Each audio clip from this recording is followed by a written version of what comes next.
To begin, the plan is the justices will be term limited to 18 years, under like opposed to the current lifetime system. The agent of action here will be the U.S. Congress in the 50 states via a constitutional convention and eventual amendment ratification. The mechanism of enforcement will be the U.S. Congress. Time frame will be in 2026. Existing justices will be grandfathered in, while new justices appointed during or after 2026 will be forced to retire 18 years after their appointment. The funding will be normal ways and means necessary to facilitate a constitutional convention with no funding required once the plan is implemented. On weighing, the weighing mechanism of this round will be an independent principled obligation of democracy. In other words, whichever side can best uphold the principles of democracy should win this debate. Democracy, according to Karl Popper, is the rule of the people, and the people have a right to rule. While there are 2,234 adjectives in English that describe democracy, there are three principal components of a democratic institution. A, it must be responsive, B, it must be representative, and C, it must protect rights. Responsiveness, representativeness, and the protection of rights. To be clear, this is a deontological weighing mechanism. In this debate, we're not concerned with the practical outcomes or consequences of journalists at all. Rather, we are approaching this debate from a philosophical sense alone. At the end of the day, what we want is best for the American people, but oftentimes, stable rules, even if they aren't the best, in every individual instance, will result in the best outcome long term. Everyone knows what to expect because the rule that is stable is long term. Opponents might provide individual instances in which preserving democracy was a bad thing, but what we're going to tell you is that generally speaking, it is a long-term principle to be upheld. In other words, if we can prove that term limits are more democratic than lifetime tenure, then the affirmative will win this debate. As far as reasons to prefer, democracy is on the decline. In 2023, democracy declined globally for the 18th consecutive year in a row. 52 countries saw severe decreases in democracy. Second, education, real world, right? So none of us are actually going to cast a vote as a senator or like any kind of congressman to pass a constitutional amendment. Rather, the thing we take away from the debate today is the paradigm or mentality we approach the debate with. In this case, the value of democracy. For example, like if you work for a company later on, the practical effects of this plan don't matter for our professional careers down the line. Rather, understanding how democracy functions is critical to making any business decisions or leading meetings and such down the line in our careers. Third being diversity. Most rounds are just net benefits, but this allows the most diversity in ideas, which is key for change in democracies. The first contention overall, lifetime appointments are undemocratic. That's lifetime appointments are fundamentally undemocratic. The judiciary is the only federal position with lifetime tenure. There's no other position in the U.S. federal government where an individual can serve for their entire life, assuming they're not dismissed for behavior and such. The U.S. and Aruba are the only two countries with life tenure. Many of our allies, Australia, England, and such, have life tenure system, but with a mandatory retirement age. Many of our other European allies and all have just a purely term limit system. While most countries established a constitution with lifetime tenure, many have eliminated it wholesale and replaced it with something better, like term limits. There's varying life expectancy. So the dean of Berkeley's law school, Erwin Chemerinsky, said that a president's ability to select justices is based on the fortuity of when vacancies occur. How is this a democratic system under the definition? Is it democratic to allow the chance of death to guide who controls our highest court? A key portion of democracy, as we previously said, is representativeness. If the court is based on luck of death, and political gains are materialized purely due to this luck factor, then by definition the composition of the court doesn't represent the American public. What this means is that in practice, the ideological composition of the court bears an indirect relationship to the outcomes of national elections. Usually the court's mentality is stuck in the past, unreflecting of America's views today. The only way to make it democratic is to guarantee each president 2 nominations to the Supreme Court. D, right, this hurts the quality of the court. So there have been multiple justices who have been physically or mentally impaired in the past, right? So Robert Greer in 1869 forced to step down. 1890 Justice Field, mentally incompetent, then he refused to resign. Justice McKenna in the 1920s refused to step down after being deemed incapable of sustained mental effort.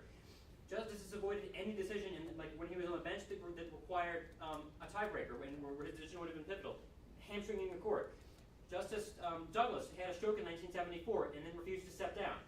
Again, damaged the court. Other justices ignored him and just didn't hear cases where that vote would have been important. The job of the court is to protect the constitutional rights of Americans as a final fail-safe guard for democracy. A weak court means a weak democracy because the court isn't responsive to the American public. And E, so varying presidential appointments. No SCOTUS appointments at all during the term of Jimmy Carter, but Donald Trump had 3. This isn't reflective of the overall nature of American democracy in that by electing the president in an ideal purely democratic sense, that distribution will be equal, and term limits will guarantee that mathematical equality.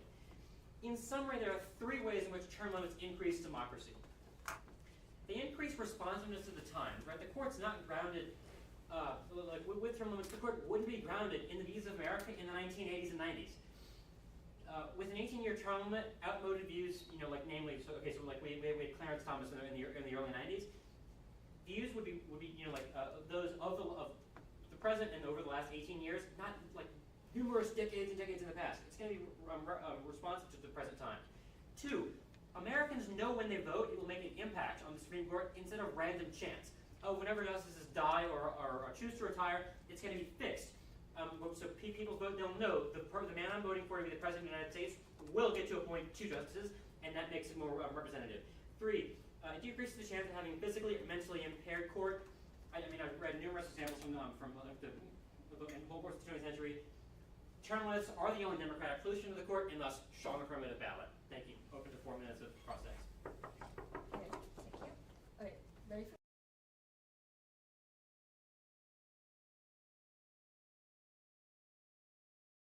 So there are 3 tenets of what makes democracy, and only 3, right? That for a body to be democratic, it must be responsive to the will of people, representative in its composition and its actions of the will of those people, and then it must protect the rights of the people that it represents. And in its present function, the Supreme Court fails to do that, and the only way that that's possible to do right now is term limits, and that's the affirmative best solves for that outcome. Okay, so how do you think most elections are won? Are they won on a landslide? Is there like a small majority that kind of pushes one president? By most elections, that implies a degree of generalization that is not productive in debate, and so like, if you mean like U.S. presidential elections, congressional elections, mayoral elections, Boy Scout patrolleer elections, debate team leadership elections, all manner of elections, they really behave differently, so you could specify what you mean by that. Presidential elections. So U.S., Donald Trump won 2016 with, I believe it was 306 delegates. Ronald Reagan won every state, I believe, but Minnesota. Nixon carried everything but Massachusetts, whereas you've had very, very, very close elections like 2020. And so really, if you mean U.S. presidential elections, they really run the gamut as far as mathematical weighing towards one side or another. But again, as far as the Supreme Court now, it fundamentally fails to represent, again, it's not responsive, it's not representative, and it has thus far failed to protect rights, and so it's not democratic. The ground is weighed on which of the 2 sides makes it more democratic, and the only way to make it more democratic now is term limits. So do you think there are not some cases in which the Supreme Court, which its goal is to interpret the Constitution, do you not admit there are some cases in which the interpretation of the Constitution goes against public opinion, such as in Brown versus the Board of Education? And so, to quantify what public opinion is, and so again, responsiveness, representativeness, and protection of rights. Protection of rights here, right, you have to protect everyone's rights. And so in that case, the board fundamentally, like the court, was democratic and that it protected rights. And so democracy in and of itself is almost in the same sense the court is an institution. And in that it has in that the court needs to protect the things that make up the institution. So responsiveness, representativeness, and protection of rights. And before Brown v. Board, the access to those 3 categories of democracy was not available to a significant segment of the population that they defended in that decision. Before democracy, don't we need some impartial body to make effective executive decisions and check other other parts of the government? So what do you mean by impartial? Clarify that. Impartial meaning that it's not as influenced by political means. And that it's simply for example, the court. And so the current court right now is vulnerable to overt politicization in that there is not an equal distribution of justices by political party or by president. And so under term limits, right, so meaning every 2 years we get a new justice on the court, that gives the American people the ability to elect a president and then select 2 justices of that political party. So it gives Americans an indirect electoral control of who's on the court, right, meaning more indirect representative democracy, which the court currently lacks entirely. Okay, so the U.S. changes from being Democratic president, Republican president, back and forth, right? So will this not therefore make the court much more much more less stable in terms of its decisions? Not less stable, but more stable in the sense that the will of the people in electing a party to control the presidency will be extended, and that party will then have the ability to appoint 2 Supreme Court nominees. And if they choose to reject that party in the next election cycle, then they'll also get to, that president will replace them with 2 more justices. Some big issues that the Supreme Court faces right now are strategic retirement and Senate holdup, in which people wait until the political environment is best for their party in order to get more power. How do you fix that on your side of the House with term limits?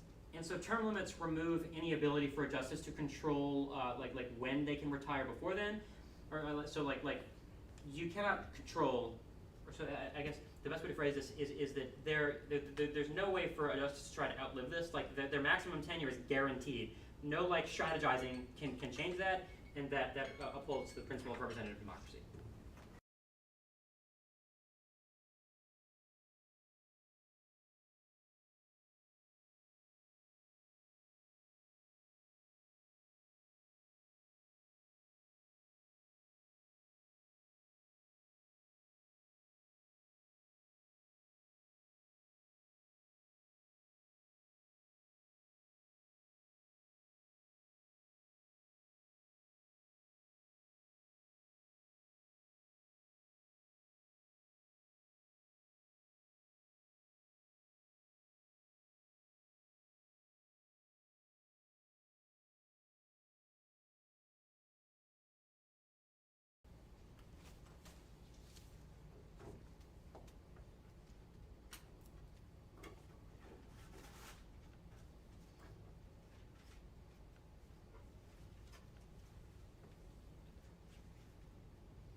I'm ready. Judges ready? Observer ready? And fellow debaters ready? All right. I'll start my speech in 3, 2, 1. Judges, in Turkey, the government's influence over the judiciary allowed the government to stifle dissent, imprison opponents, and erode democratic processes, contributing to a significant backslide in democratic reforms and human rights. Similar things happen in a multitude of countries across the globe. When you tie the government to the judiciary process through regular appointments, the court loses its ability to check on the government themselves. You know, the court essentially becomes part of the ruling party of the ruling elite. And so that backsliding has allowed dictators and authoritarian leaders like Maduro, who was electorally elected, but then uses his influence and power on the court to make sure that all these undemocratic institutions, undemocratic reforms are pushed through the court without any deference from the public. Is this really the democracy they're fighting for, ladies and gentlemen? And also, one of the statistics they haven't pointed out is that even though in the states we have, term limits on some of the states in the United States, right? The most polarized Supreme Court in all of the United States are California, Colorado, and Arizona. So all these three implement term limits. But the least polarized is Rhode Island, which has lifelong tenure. That itself should prove that polarization comes from implementing term limits. We think that, first of all, let's address their weighing mechanism. We think that their weighing mechanism is extremely narrow. Like what is best for democracy is not in super spirit of the motion. And we believe that we would like to expand that to cover what solves the case better. You know, this is about should we do it, and there's multiple reasons to do it instead of just democracy, right? I think expanding that is a more fair way to assess, what we're doing here. And so, Judge, we think that instead you can see what solves the case better, and so we present alternatives to you. Alternatives include, 1, lottery. We will explain how this goes.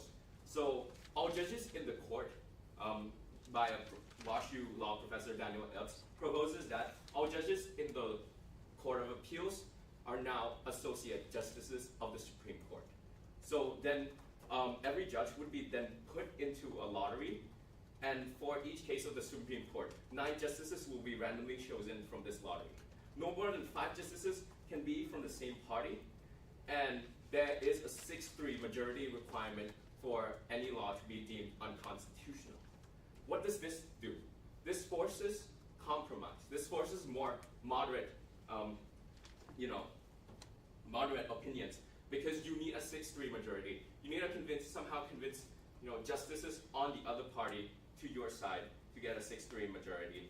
There's also, we know that these, by the study by WashU, has benefits of decreased politicization of the appointment process. One of the main things that tears the United States apart is the polarization of the appointment process. These become drama-filled, televised appointment process. And so it further divides the country apart. Next, the justices would not have the ability to shape constitutional law for decades and instead acts as the constitutional intents of it to be. Groups of roughly anonymous, well-meaning lawmakers. And the third benefit of this is that it can get cases through quickly. We also present another model of accountability systems where justices will begin their tenure with a provisional appointment, which could lead to last for 5 to 10 years.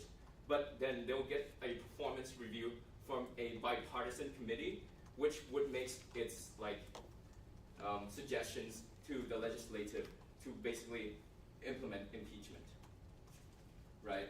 And the benefits of this is rewarding justices for their adherence to the law and ethical standards, rather than political and public pressure, and also gets more transparency and ethical standards for the court itself. We believe that these two proposals, although not perfect in themselves, are better than whatever they're doing, right? Because first of all, they did not, state how their model would go up against Senate power, right? The Senate can hold up the appointment process, choose not to hear, or just vote no. If they vote no, until the end, who's gonna appoint, right? How does that actually work in their side of the house? There is no mechanism for this. So we believe that, maybe the justices get appointed by the next election, and then now the whole entire idea of even projections are gone. Next is that they don't actually solve the problem of, the politicalization and democracy that they claim to solve as well. Because, we have proven to you that in other countries across the globe, when you tie the court to the government itself, it takes away the checks and balances brought in by the Constitutional Court.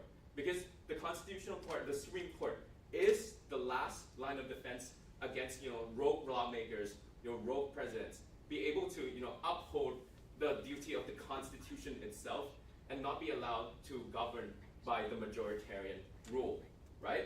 And so we believe that, when you enact these reforms on their side of the house, which has so much negatives and barely any positives and doesn't actually solve for their own case, it would cause catastrophic impacts.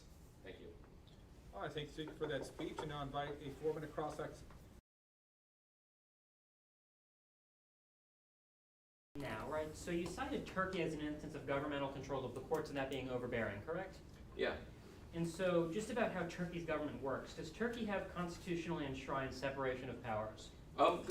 Turkey, Erdogan was elected by the people, and It's a question. So, yes or no, has Erdogan retained power by violent, brutal suppression of a military coup d'état? Erdogan has, possibly. And so Erdogan's government, right, has, and so the human right, it's clear that they're murdering Muslims in northern Syria of rival Islamic sects, and so you would characterize that as a viable comparison to the United States. We don't think that, just because of our isolated examples means that we compare it to the United States. We're just taking kind of a more case that, when you tie the court to, the government itself, it disallows checks and balances, and also there are other. So could you provide maybe another example besides one of the world's worst human rights violators? Absolutely. Venezuela, Maduro. Maduro was another human rights violator. No. But Maduro can you was compare it to elected. a Western democracy, please? Western Developed democracy. Western democracy. But I'm just saying that, when you tie, there is always risk of that. And that risk should be accounted for. Excellent. So on the lottery counterplan, in what way does a lottery force compromise outside of the court? Because remember that was a benefit you cited, was that it makes justices compromise when they're not all of a set political party. So how does that make compromise happen outside of the court? How does that make compromise happen Compromise is a outside of the benefit court? Well, that takes the politicization out of the court, and therefore, when you remove a politicized institution and make it more democratic and make it more impartial, you're able to set a strong standard for the rest to follow. So does the court now not have an ability to compromise? Is that the point that's being made? The court now is more polarized than ever. And sure, there's one swing vote, but it's more polarized than ever. These decisions are made on a conservative majority. So was the court polarized when they voted unanimously to keep Trump on the ballot in Colorado? Was that an instance of polarization? That is up to their interpretation of the Constitution. And so were they polarized when Democrats voted in favor of Dobbs? That is up to their interpretation of the Constitution. So, up to interpretation. So, but there is compromise possible within the Supreme Court. The compromise is possible, but this... And it happened with Colorado, correct? Let the speaker answer. Sorry. Yeah. The compromise is possible, although not likely. We want to kind of dig down on this point where we're at a time in American history where we're more divided than ever. You can see the Democrats and the Republicans move further towards the radical end of the spectrum, and nothing is being implemented that is good. And so now is the unique chance before it slides even further to enact reforms that actually change. Got it. Okay, thank you. The idea of a provisional appointment and then they serve for a time and then they're reviewed by a bipartisan committee. So when they're serving before their committee review, would they or would they not be confirmed by the Senate yet? They will be confirmed. So they will be confirmed primarily, and then they will be checked on whether they're impartial and free from political influence and how they contribute to jurisprudence. Got it. And if they're found to have violated any of those standards, they would be impeached by normal means? Yes, the judicial review would then send the suggestions to the legislative committee. Excellent. And just one question. Does this increase or decrease overall polarization in the country as far as like benefits to democracy itself? I'm sorry, do you mean our plan or your plan? Yours. Our plan? I think this decreases polarization. All right, thank you much. We are now ready for the second affirmative constructive speech.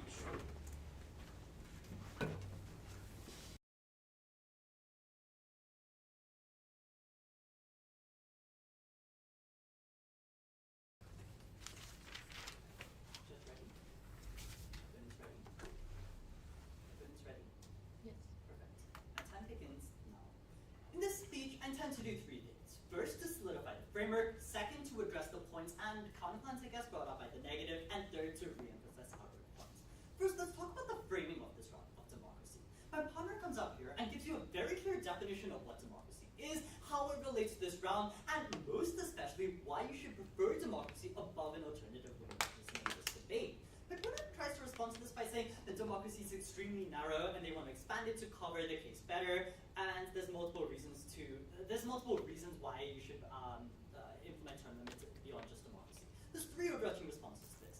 First, we provide independent reasons to prefer for this. As in democracy is currently on the decline, and as debaters in a place of privilege, we have an actual responsibility to preserve this institution of democracy. Second, that it's most salient to our education in the real world, whether or not you actually implement term limits. If I'm going to be a business person or a lawyer or an environmental activist, it really doesn't matter for me.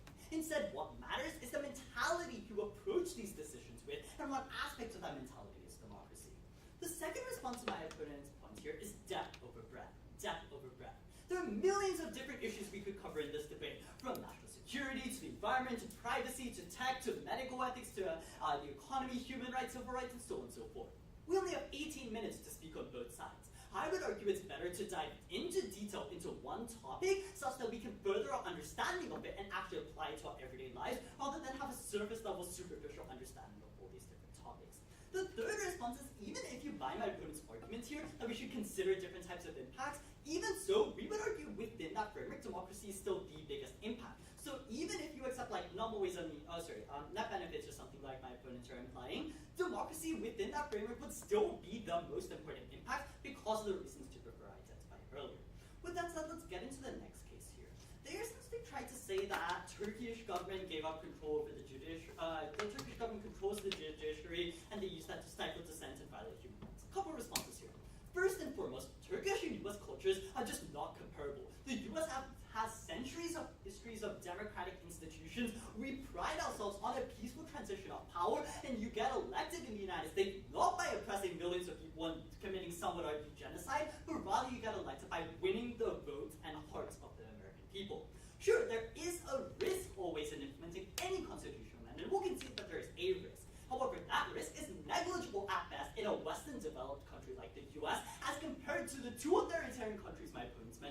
to with Turkey and Venezuela. We challenge our opponents, provide a Western democracy that implemented term limits that had this type of oppressive control. It's not possible. It's not term limits that are the problem. It's the very nature of Turkish and Venezuelan political culture that is the issue here. The third response is my partner himself proved to you that there are only 2 countries on this planet of 192 countries that have lifetime appointments, which are the US and Aruba. And it's debatable whether the Aruba is a country or a state or whatnot, but for sake of argument, let's just accept it. Instead, Australia, New Zealand, England, Singapore, and many others have a lifetime tenure system with mandatory retirement ages. Other countries like Lithuania, Mexico, Switzerland, Bolivia, Albania, Colombia, Costa Rica, Georgia, South Africa, and many more have a system of term limits in place. Those are developed Western democracies, and my opponent has failed to prove that in those developed Western democracies, this type of democratic backsliding occurs. In fact, we would turn that and argue that those states are probably more stable in the democracy than the alternatives my opponent mentions. The next response is this is only an 18-year term. The key difference is that in our plan, our term would only last for 18 years, which means after 18 years, the justice leaves and a new justice is going to take that position. Every 2 years, a new justice is infused into the Supreme Court, so this means you're not going to have this democratic backsliding that's permanent through time, because if a new president is elected that reflects the views of the American people, then yes, they get a chance to change the composition of the court. The next response to this argument is the court is already politicized. My opponent already conceded that the confirmation hearings are heavily politicized. They also conceded more things like the Dobbs decision or the Trump 14th Amendment decision or even other examples that they haven't explicitly mentioned like flag burning. The court is politicized. In many cases, there is a lack of relevant case law. The only thing justices can rely on is their past political leanings. The court is already a politicized institution. We simply want to fix it to make it a democratic political institution where the composition of the court actually reflects the will of the American public. So let's get into these 2 examples my opponents provide. The first is the lottery. Well, my question is, how does this even solve any of the issues we identified? We pointed out to you a key portion of democracy is representativeness. That's one of the 3 tenets my partner mentioned. How is it representative if you just have a random lottery to decide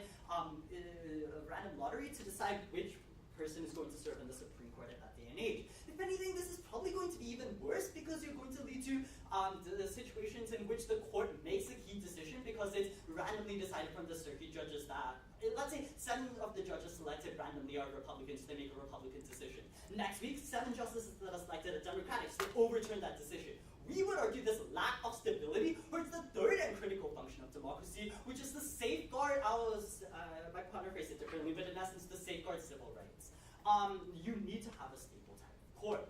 In response to my opponent's second thing, our alternative of they begin the tenure with a provisional appointment and then they have a performance review, if the justice's future and job is dependent on the legislative branch, does this not just bite into the first branch's voice? If their entire future, their salary, their job, their professional identity is linked to legislative control, do they not have an incentive to essentially yield to legislative demands and not be this truly impartial jury? Justice bench? We would argue this actually bites into my opponent's points even more, and for those reasons and many more, we are proud to affirm. Thank you. All right, thank the speaker for those comments.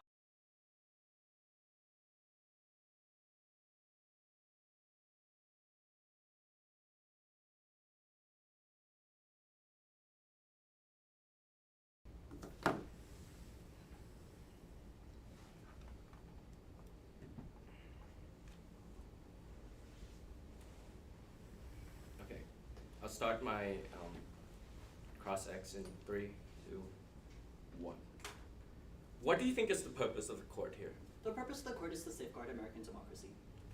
I don't think that is the purpose of the court. The purpose of the court, as written by the Constitution, is to interpret the law and make sure that it's constitutional, no?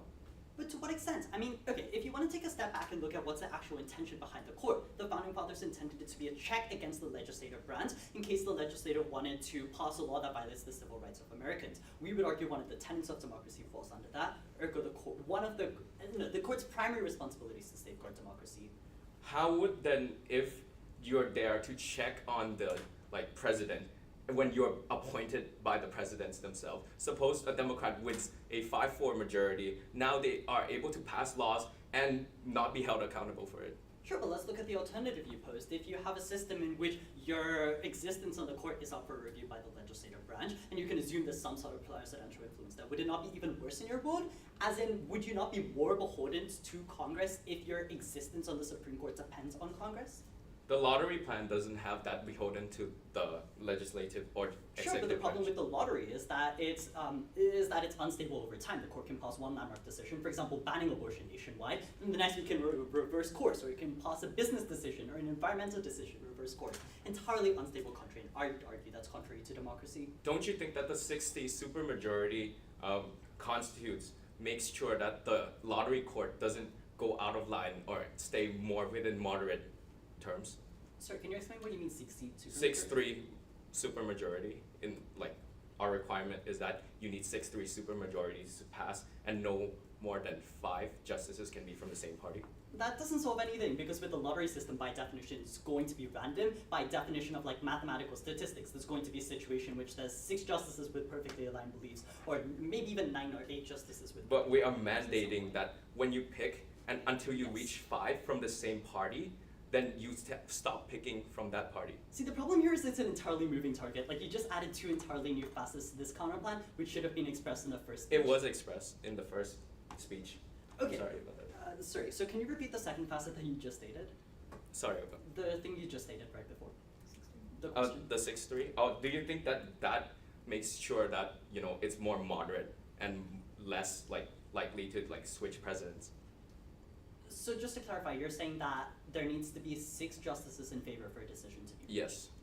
That doesn't solve any of the issues, because statistics dictates that at some point in time there's going to be 6 or more people from the same party on the court if it's a randomized lottery system. But we are saying that you mandate 5 be from the same party. Once you have 5 from the same party, now you can't take another one. Then how's that a from- democratic system? One of the key tenets of democracy is that it's representative of the people. What if one day the people vote in a landslide election for the Democratic or Republican Party? What if a new political party was to emerge? That doesn't represent American politics as it might be now or in the future. Rather, it reflects this abstract notion that both the Democrats and Republicans are perfectly equal in support, which isn't true now and most certainly won't be true of 10 years into the future. Don't you think that American democracy is unique in its checks and balances? No, American democracy is most certainly not unique in checks and balances. I'm from Australia, Australia's checks and balances. My parents are from India, India's checks and balances. I would argue the majority of Western democracies have checks and balances. And we are one of the only 2 countries in the world without term limits right now. Yeah. Would you agree that when you changes the court frequently as 2 years, then it leads to a more unstable doctrine overall? But firstly, it's far less unstable than if you have a lottery type of system. But second, even if you were to ditch this lottery system, which would be entirely unfair, we still think that that level of instability is kind of a good thing, because it reflects Americans' changing political perceptions. Sure, if America was to change from Democrat to Republican overnight, then yes, the court should reflect that change. That's the definition of democracy. Thank you. I thank you all for that.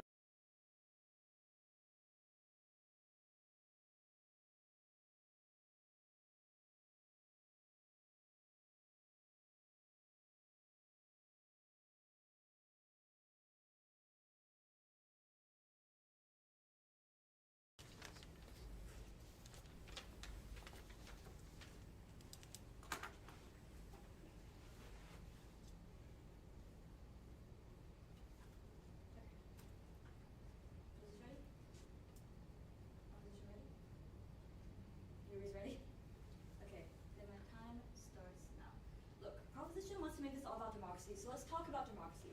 We think that the key pillar of democracy is that, yes, representation is important, but that's not the most important thing. We think that democracy, the idea, is that we have less polarization. Polarization is like the enemy of democracy, right? And on their side, the House are getting more polarization, they're getting less stability, and we're having a tyranny of the majority, which is the one fallout of the democracy can have, right? Because as I asked in class X, there are some times in which a president barely wins an election. Maybe he wins electoral college votes, but he doesn't win majority votes, for example. We see that happen in recent years. So that means that this president, who won by 1% of the population at most, now gets the power to appoint 2 people to the Supreme Court for 18 years. We don't think that the power of electing a president is necessarily proportional to the power that the president has to elect 2 people to the Supreme Court. We think that's fundamentally unfair and undemocratic, and we don't think that that's going to help solve any of the polarization issues that they're telling us that it will. Let's also talk about how democracy is about seeing everybody and everything equally without bias. And in the U.S. specifically, that means examining the Constitution in a fair and just way. On their side of the House, they're getting a lot of instability. So let's bring this back to this idea of stability and politicalization, right? So as I mentioned before, the president each time is putting in 2 people to the court, right? So that means we have Democratic president one year, non-Democratic president another year, Democratic again. The court is constantly changing back and forth. Therefore, its interpretation of the Constitution is constantly changing. That means that we're getting laws that change back and forth. For example, this one study, Sherry and Stanley did made like a simulation of the court in which we had these term limits, right? And they looked at Roe v. Wade starting in 1973. They found that it was overturned in like 1979, then it was reinstated in 2009, and then it was overstated again in 2017. The same law has changed like 3 times within 30 years. We don't think that this instability within the law is good for the economy, or good for the democracy, or good for the people at all. And I'll get into that more later into my third argument. Let's also talk about the idea here about the justice system becoming tied to the executive branch. The point of a democracy is that you have 3 separate branches, each of them do their own thing, and they keep each other in check, right? We have legislative, executive, judicial. On their side of the House, when the president gets the power every term to elect 2 judges, the president gets more and more tied to the Supreme Court. And what does this mean? This means that the Supreme Court begins to align more with the president, and they begin to gain more power together as one institution rather than 2 completely separate ones. This is where we see, as we mentioned before, the slide to authoritarianism. We saw, for example, with Maduro. Yes, he may have started out as a democratic president, but because he had the power to get the Supreme Court on his side, he was able to lean towards completely overwhelming the country as a dictator. We think that these are huge harms that we see only on their side of the House when the judicial branch is so tied to the executive branch. On our side, the president gets to nominate people to the Court of Appeals, right? And that is a very low-stakes, low-politicalized process.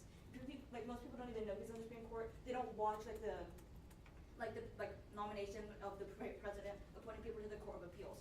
And this Court of Appeals is what we're saying the lottery is made out of, right? So they have a less politicized issue in the beginning, because on their side, whenever the president's running for a campaign, he's going to mention the people he would want to appoint to the Supreme Court, right? Because that's a huge power that that president has. Therefore, all these elections that the people are going towards just become more and more political, focused on the Supreme Court, and we don't think that this is a good thing. On our side of the House with the lottery, first of all, my partner mentioned in his very first speech, we're mandating that there's a 5-4 split. We pick 5 Democrats, okay, now we move to the Republican bowl, we pick 4 Republicans. And then we make sure that there's a split. So maybe in one case there's 5 Democrats, in the next case there's 5 Republicans. We mentioned this. We also mentioned that we have the super majority of 6-3. This therefore requires that at least 1 or 2 people from a different party must align with the with the party that's going to make the vote, right? So that means that we're having more compromise in which people are voting against the opposite party. We think that this compromise helps with the idea of democracy in which people are working together to best serve the people. So it's also the issue of corruption. We think corruption is more likely on their side of the House when these judges are going to have to consider their career after they move on from the Supreme Court. We see people more likely to curry up favor with the legislative branches. They said it's going to be on our side of the House. It's not. It's on theirs. They're going to be more likely to curry favor with legislative branches, with other people in the government, in order to get higher positions of power because they want to establish their legacy. We think that on their side, judges are more corrupt. So let's get back to this main idea here, my third substantive piece about stability. They're getting more stability, as I mentioned before, because the Supreme Court is constantly changing back and forth with whatever the society has deemed the new fad recently. We think that the point of the Supreme Court is that it changes, but it changes slowly over time, so that we don't get these constant back and forth, very radicalized swings. We need constant, consistent change that is in alignment with the people. We only get that on our side of the House. We told you already that they don't get that side of the proposition. So what does this mean? This means that policies become less effective because a policy takes time to actually create change. These are established for decades, right? But when a policy is effective 1 year because of the election term, it becomes ineffective the next election term. We're not able to get any change, and we're not able to actually create this societal progress that we need to as a democracy. And this also has huge implications for the economy, right? The proposition is telling us that we only need to consider democracy, and this is a very democracy-limited debate. But we think democracy has huge ramifications outside of just democracy, and we think that they should be considered. For example, we could look at the economic detriments that come with the instability on proposition side of the House. Because when we have economic investments, investors rely on stability. They rely on knowing that the fact that the patent that exists now is going to exist 20 years in the future. If they don't have that stability, then they're not going to be able to they're not going to want to invest in this country. And right now, the U.S. depends on a lot of investment, intangible investments, such as technology, research and development. We don't get that on their side of the House. And what does this mean?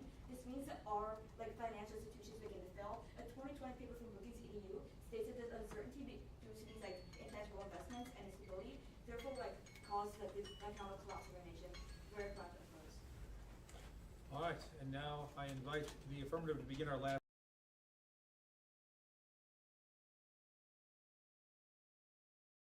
It's unfair that presidents get to appoint 2 justices each because it's too much of an influence of the executive on the judiciary. Do you think it's fair that Trump got to appoint 3 justices and Carter 0, even though they served the same amount of years in office? Well, that's also unfair, but we solved that problem on our side of the House when we have the lottery.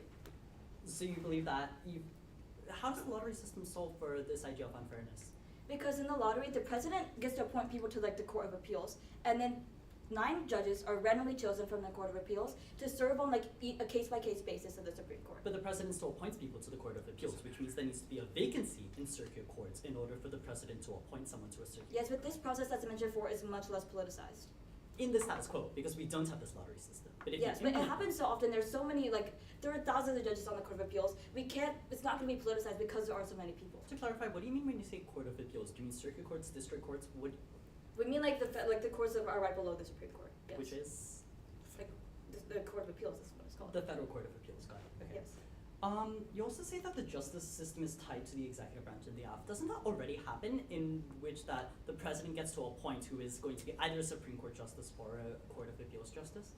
Like, we do agree that we need some check and balance between the executive branch and the judicial branch. We agree with that. But we think that on your side of the House, this check on the judicial branch is much more politicized because it's a huge campaign. The president's running their campaign based on, I'm going to elect these 2 judges to the court, like to the Supreme Court. And it becomes much more politicized when on our side of the House, when we have this like appointment to the Court of Appeals, it's much less politicized and it's not as big of a drama.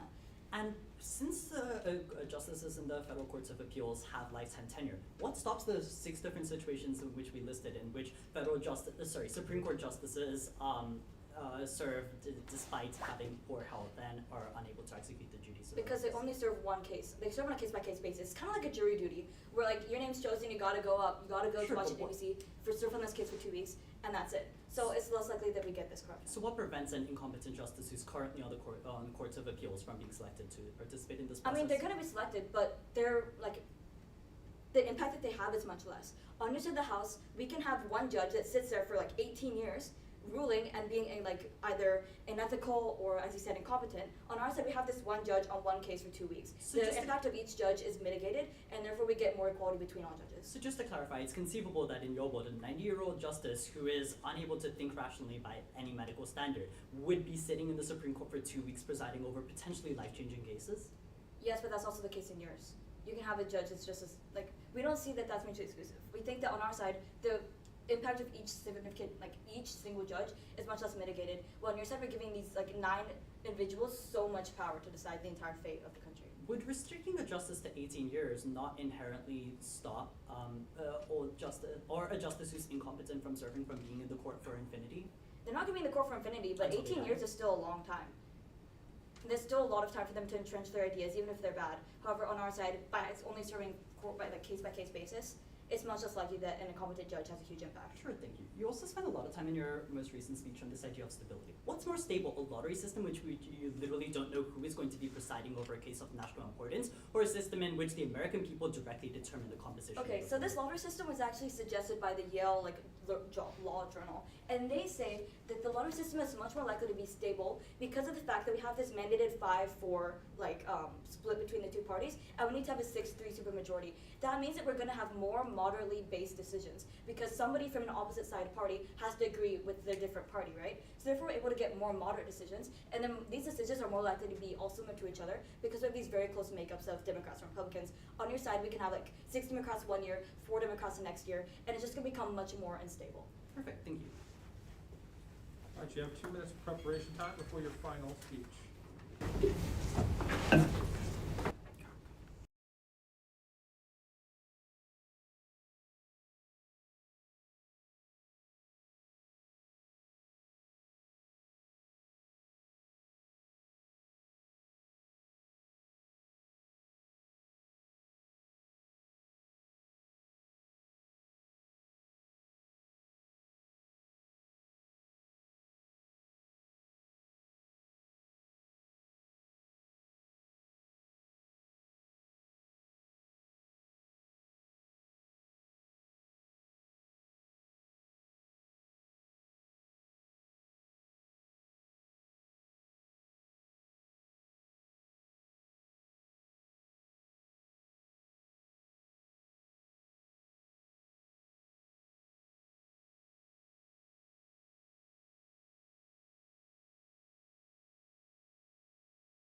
I need a second, I've messed up my timer.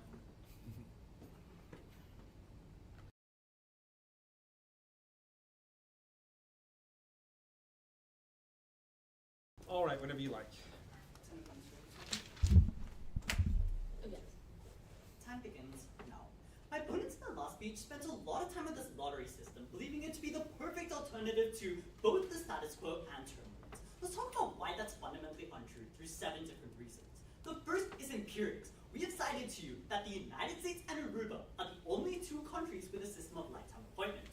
The vast majority of countries implement term limits, and the vast majority of Western democracies implement them successfully. My opponents have failed to cite a single example of a Western democracy implementing term limits unsuccessfully. On the other hand, they have also failed to define a single other country using this lottery system. It's entirely theoretical and untested, zero legitimacy behind it, zero practical implementation. Why should the United States, which is one of the world's most powerful democracies, adopt this law professor's fever dream overnight?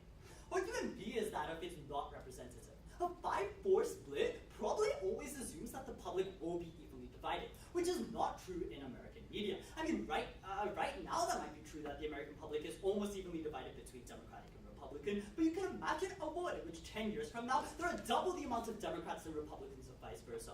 Should our judicial system not also reflect that? Is the point of a government not to represent the people? Thus, their system is setting in stone this 2-party system and the idea that 2 parties are equal, which they by definition are not. Argument C is it changes, the parties always change their priorities. Keep in mind that Democrats and Republicans 100 years ago were radically opposite things. The entire definition of what is the Democratic Party or what is the Republican Party changes over time. You can't simply say Democratic and Republican, expect those labels to survive over time. I mean, in the 2.5 centuries of American history, we've had, I believe it's over 50 different political parties, and parties change their priorities. Argument D is voting off of that. You also add new parties over time. This counterplan entirely skews out the ability for third parties and the Green Party to contribute to American politics. Conceivable that 10, 15 years down the line, Americans might be dissatisfied with this 2-party system and adopt a Green Party or a new type of party. My opponent's plan entirely skews that out, hurting, in our case, democracy.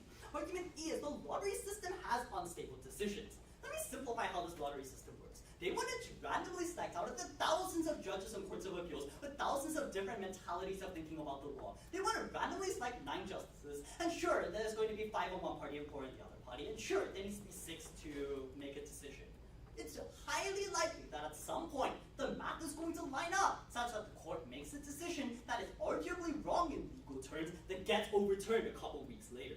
For example, the court might ban abortion, and then it might get unbanned a week later. The court might ban immigration, and it might get unbanned a week later. The court might ban painting your house green, and it might get unbanned a week later. There's no consistency. The point of having a Supreme Court is to have this final safeguard for American democracy, and yet it has to be a permanent safeguard. That's why in our case, each justice serves for 18 years. They have a sustained impact on the court. They're able to learn the procedures and norms behind the court, not just randomly be tossed into this job they're unqualified for.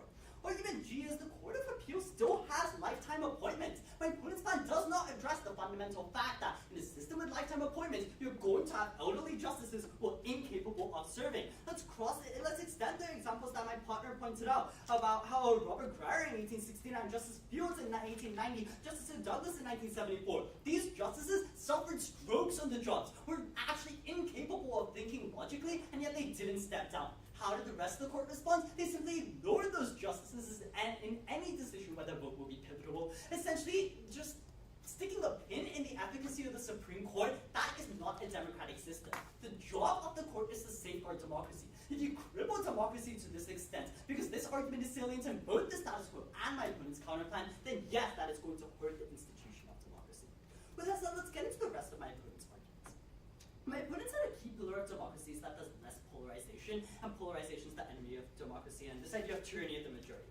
First, let's point out the court is already polarized in its current state. I mean, by definition, a president will only appoint people from their own party to the Supreme Court. By definition, if there's a lack of case law, justices have to rely on their own political leanings in order to cast a ballot. The court is already political. All we do in our case is make sure that politicization is conducted in a democratic way where it reflects the will of the people. The second response is equating democracy to polarization is inherently flawed. In many instances, for example, Australia, where I'm from, in which that just isn't the case. My opponents also said it's unfair for each president to get 2 of each and it's too much of an influence. Is the alternative to that Trump gets 3 Georgia and Florida get 0, I would argue it's more fair for the American public to vote for president, knowing that that president will shape the legacy of the Supreme Court by 2 justices for another 18 years. That is probably going to be a more stable type of system rather than a system in which death and the chances of Mother Nature are going to be in play. On my opponent's argument that the justice system will be tied to the executive branch, well, that's already the case because presidents already appoint justices, and presidents appoint justices to both the Supreme Court and courts of appeals. But opponent's counterplan itself bites into this because even in their world, presidents are appointing justices on the appeals courts. Let's take a step back and look at this debate. My opponents have first of all failed to respond to the 3 fundamental arguments offside affirmative. That 1, the court will be responsive to the time return limits. 2, that Americans know that when they vote, it'll make an actual impact and screw us directly instead of random chance. And 3, it decreases the chances of having physically or mentally impaired people on the court, which then harms the institution of democracy. Those 3 arguments are underlying in the affirmative case. Let's talk about the neg case. Neg provides 2 counterplans. They kind of just abandoned their counterplan on this review board or something and adopt this lottery system. We provide 7 different responses to this lottery system. And even if you don't buy those different responses, the harms that we identify in our case are still unlinked to the lottery system. So because you're voting under democracy, as that was responded to in my opponent's last speech, we are the side that best promotes democracy through term limits. Thank you.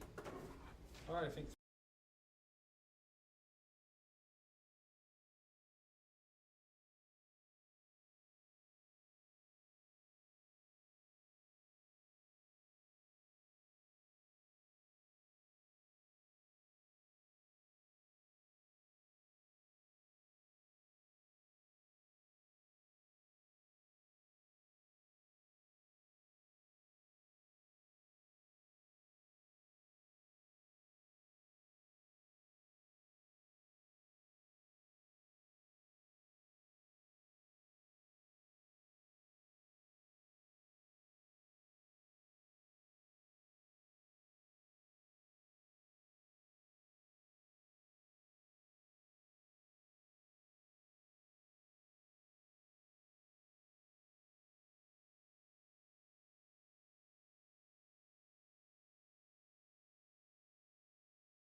Judge ready?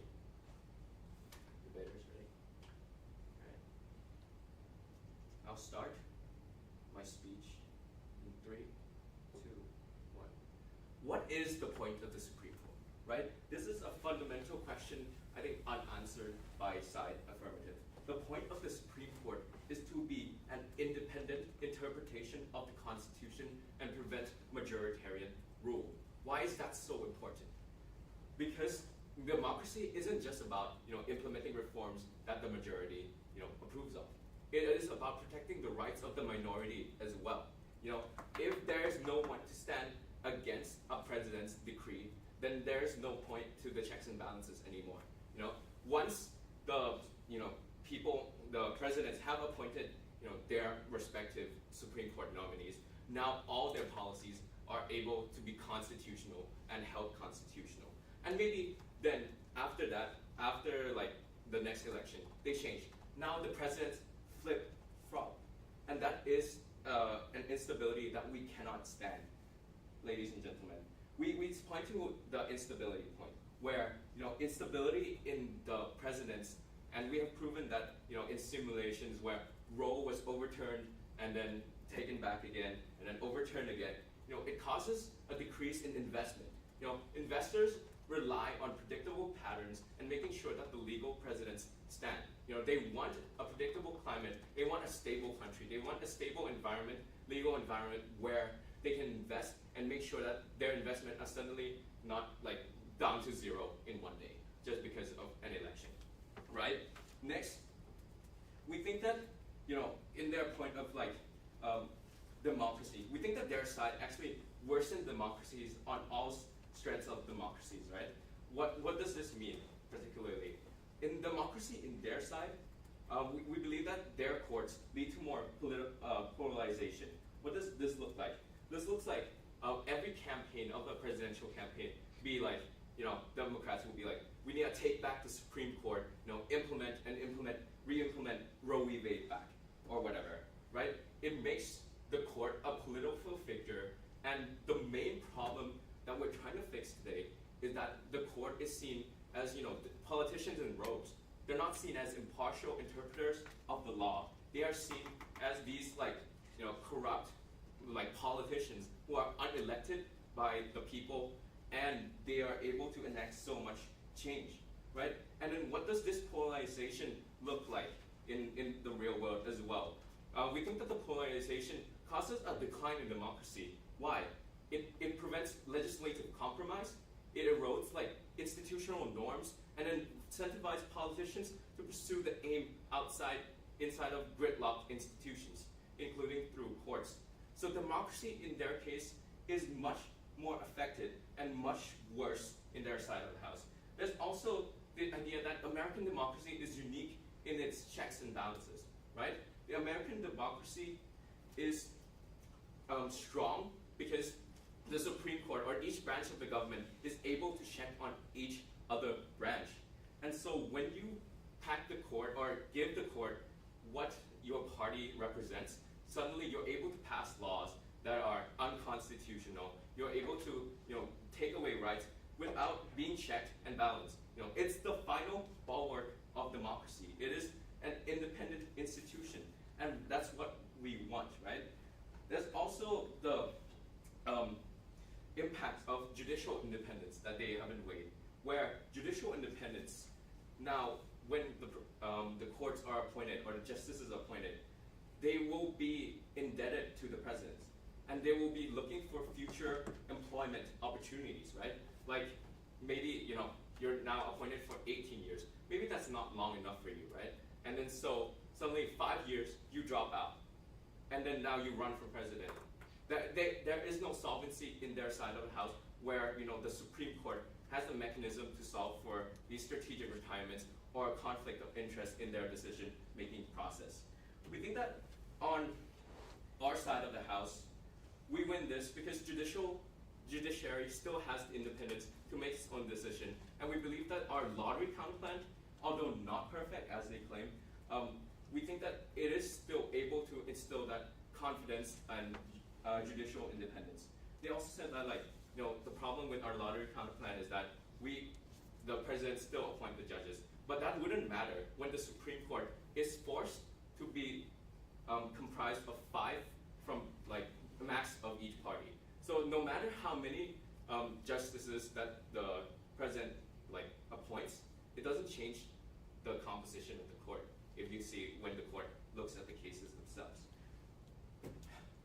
Let's go on to the idea that the polarization and politicization of their case leads often more to a sliding of democratic reforms. We've proven time and time again through major countries where, you know, an authoritarian or populist figure rose up, corrupts the judicial branch, and then now uses that power in order to enact anti-democratic reforms. Suddenly, you know, you have no more power and no more say. And for example, now a president, suppose they go for 2 terms, can have unbridled influence on the court, where, you know, he can implement 4 justices on the Supreme Court, and possibly even 6 or 8 if he's popular enough. And for all these reasons, we are so proud to oppose. All right, thank you all very much. Congratulations on an excellent run on the prelims. I'm going to take a few minutes and review my notes. In the spirit of the competition, it's part about getting to know each other and building community, so I encourage you to say hello to each other if you want to step outside and run downstairs and get another drink or snack really quick. I'm going to take a few minutes and then I'll share my thoughts.